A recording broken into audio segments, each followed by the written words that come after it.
কেন্দ্র ঘোষিত দেশব্যাপী মানববন্ধন কর্মসূচির অংশ হিসেবে চট্টগ্রাম মহানগরী আইনজীবী আজকের মানববন্ধন কর্মসূচির সম্মানিত সভাপতি, উপস্থিত প্রধান অতিথি, মানববন্ধন অংশগ্রহণকারী সম্মানিত ভাইয়েরা, সাংবাদিক বন্ধুগণ, আজকে সারা দেশে ৩৬শে জুলাই বিপ্লবের পর পুনরায় জামাত ইসলামীকে নাগরিকদের অধিকার রক্ষার আন্দোলন করতে হচ্ছে।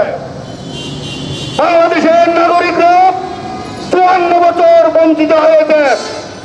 আমরা বলতে চাই, জামাত ইসলামী যে গণদাবি পেশ করেছে, সেই গণদাবি অবিলম্বে মেনে নিতে হবে। আমরা লক্ষ্য করছি, এই গণদাবি মেনে নেওয়ার বিরুদ্ধে যারা জনমত গঠন করার চেষ্টা করছেন, তারা ভারতীয় আধিপত্যবাদী শক্তি, ভারতের দল এবং আওয়ামী ফ্যাসিস্টের দূষর।